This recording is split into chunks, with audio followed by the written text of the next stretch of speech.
Assalamualaikum warahmatullahi wabarakatuh.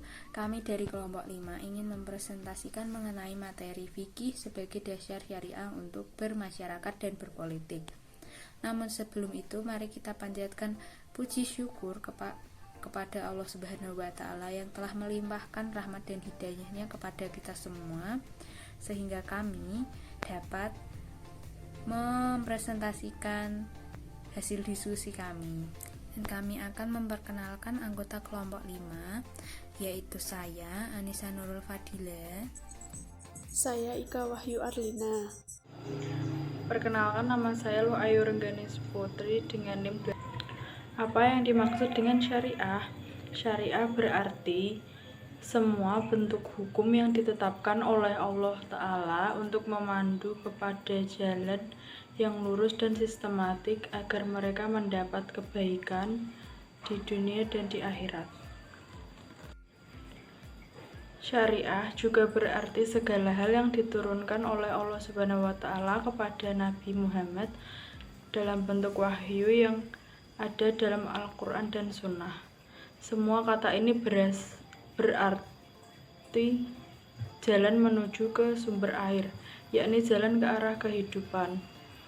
Kata kerjanya adalah syara'a, yang berarti menandai atau menggambar jalan yang jelas menuju sumber air. Semula, kata syariat diartikan dengan agama, yang pada akhirnya syariat ditunjukkan khusus untuk praktik agama. Penunjukan ini dimaksudkan untuk membedakan antara agama dan syariat. Agama itu satu dan berlaku secara universal, sedangkan syariat berbeda antara umat yang satu dengan umat yang lainnya. Dalam perkembangan selanjutnya, kata syariat digunakan menunjukkan hukum-hukum Islam, baik ditetapkan langsung oleh Al-Quran dan Sunnah maupun yang telah dicampuri oleh pemikiran manusia atau ijtihad. Sedangkan apa itu fikih? Fikih secara bahasa berarti paham. Fikih menurut istilah adalah pengetahuan mengenai hukum syariat yang berkaitan dengan perkataan, perbuatan, serta perilaku. Fungsi dari fikih itu sendiri adalah untuk memahamkan kepada kita sebagai umat muslim agar dapat memahami, mengerti, dan melaksanakan pokok-pokok hukum Islam atau syariat Islam dan tata cara pelaksanaan agar dapat diterapkan dalam kehidupan sehari-hari yang kemudian akan menjadikan kita sebagai muslim dan muslimah yang taat dalam menjalankan dan melaksanakan syariat Islam secara kafah atau sempurna.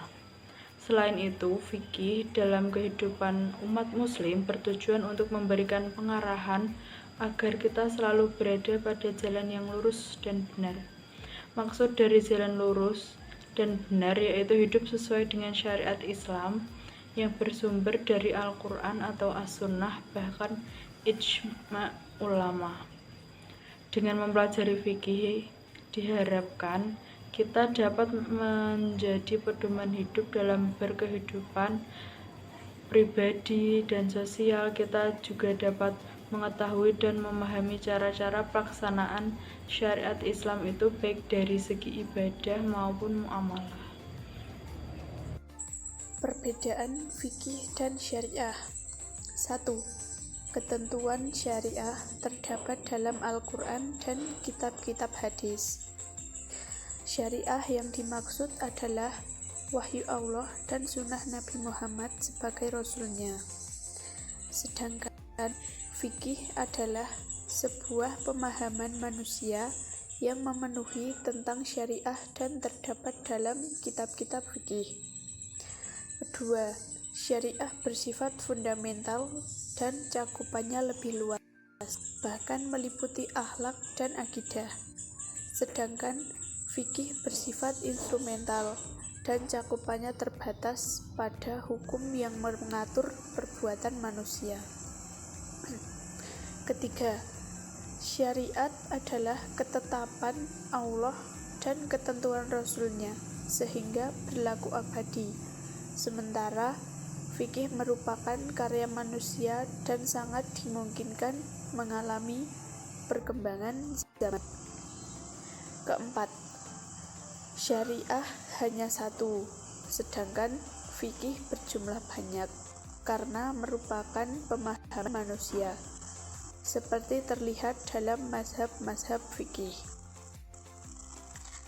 Yang terakhir atau nomor 5, syariah menunjukkan konsep kesatuan dalam Islam, sedangkan fikih menunjukkan keragaman pemikiran yang memang diajukan dalam Islam.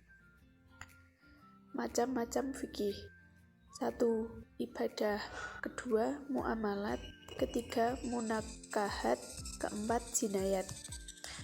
Ibadah merupakan salah satu macam-macam fikih yang setiap umat muslim. Muamalat adalah sebuah peraturan agama yang mana merupakan salah satu macam-macam fikih dan dimaksudkan untuk menjaga hak yang dimiliki manusia. Selanjutnya, menurut para ulama, ilmu fikih dibagi menjadi 7. 1. Fikih ibadah. 2. Fikih al-uqubat. 3. Fikih ahwal asyakhsiyah. 4. Fikih asyar. 5. Fikih muamalah. 6. Fikih siasah syariah. Dan yang 7. Adab dan akhlak. Di sini saya akan menjelaskan mengenai fikih sebagai dasar syariah untuk berpolitik. 1 ialah fikih nas dalam perspektif syariah. Qudarwi menyebutkan dalam penelitiannya seputar tujuan syariah, ada 3 aliran yang masing-masing memiliki pandangan dan jalan tersendiri dalam kaitan kehidupan politik dan bernegara. Yang pertama ialah aliran yang memahami nas-nas partikularistik dan hanya bergantung kepadanya. Aliran ini merupakan aliran tekstual dan yang mengesampingkan tujuan syariah yang terdapat di balik nas tersebut. Mereka menamakan kelompok Neo-Zahiriyah. Neo-Zahiriyah adalah penerus Az-Zahiriyah klasik yang menolak penafsiran hukum-hukum atau menghubungkan hukum dengan tujuan lain apapun. Yang kedua ialah aliran yang bertolak belakang dengan aliran Az-Zahiriyah, yaitu aliran yang berpendapat bahwa nas-nas partikularistik itulah yang menjadi tujuan pokok syariah dan yang menjadi roh dalam agama. Dengan melupakan nas-nas Al-Quran, Muslim, dan Sunnah yang sahih, seraya mengklaim bahwa sesungguhnya agama adalah eksistensi yang tidak memiliki bentuk formalitas dan sebuah hakikat yang tak terbentuk. Yang ketiga ialah aliran moderat yang tidak melupakan nas-nas partikularistik Al-Quran dan as-sunnah Nabi Muhammad SAW. Akan tetapi, aliran ini tidak memahami nas partikularistik dengan menjauhkannya dari tujuan. Dalam memahami kehidupan berpolitik dan bernegara, yang bermasalah dengan aliran ini sebagai aliran yang mengimplementasikan hakikat Islam.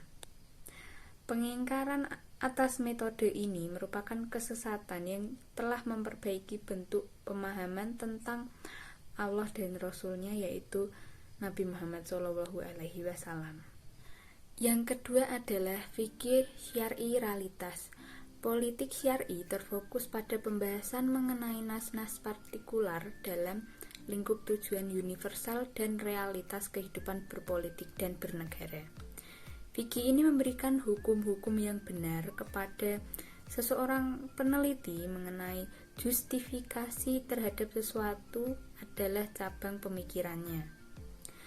Fikih syar'i realitas adalah bersentuhan langsung dengan kehidupan masyarakat luas. Keputusan-keputusan lembaga dan kondisi-kondisi yang bersentuhan dengan kehidupan masyarakat banyak. Sekian presentasi dari kelompok 5. Kami harap materi yang kami jelaskan dapat menambah wawasan teman-teman semua. Dan bila ada pertanyaan, silahkan disampaikan, kami akan menjawabnya di video tanya jawab berikutnya. Wassalamualaikum warahmatullahi wabarakatuh. Terima kasih.